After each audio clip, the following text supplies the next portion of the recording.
Storytelling, the oldest technology in existence.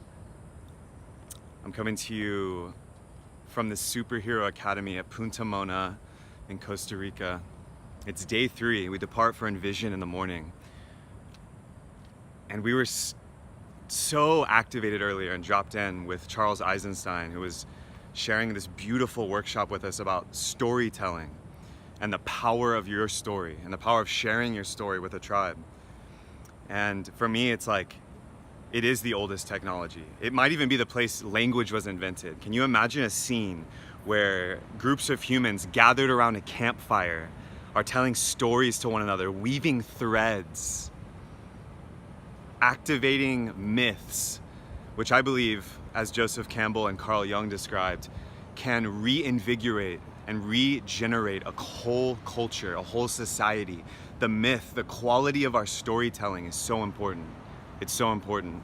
And as a young student of the story and my story, and a future master storyteller, if I may be so bold, I see storytelling as a technology that can save us from ourselves. It's no stretch of the imagination to see that the earth is going through a transition time, a convergence, a confluence of eras and ways of thinking, ways of being. And so the quality of our stories will determine the quality of our future. I really believe this. The quality of the myth we can yarn and thread into reality will determine the quality of the world that our children inhabit. And so we need to get really good.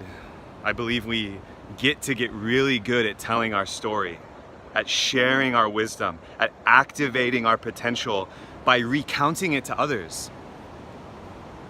As a student of language myself, something that's always resonated with me, always been a part of my repertoire, something that my English teachers loved about me during my time in grade school.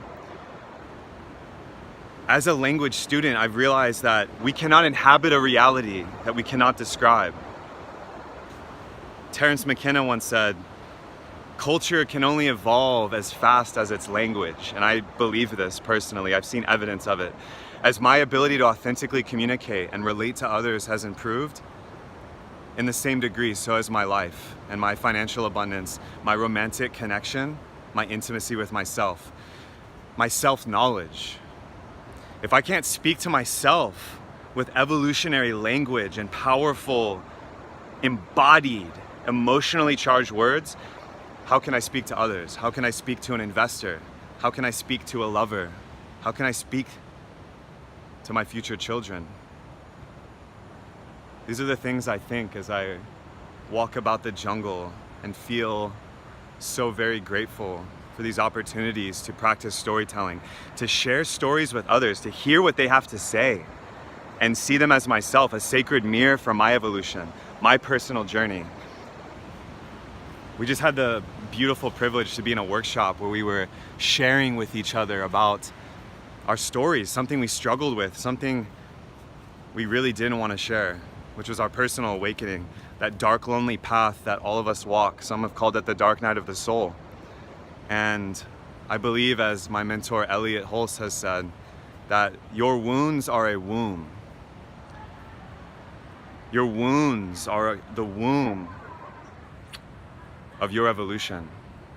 And so the more you can communicate them to others, the more you can share the mess that becomes your message, I believe in equal degree, the quality of your life will improve, the quality of your relationships, the quality of your love. And so take some time to recount your story, tell your story. We want to hear it. Share this technology with your tribe, with yourself, with your family, your loved ones. Tell a story of a new world, a new way. It's why we've come. It's to get out of our own way and speak the new world into existence.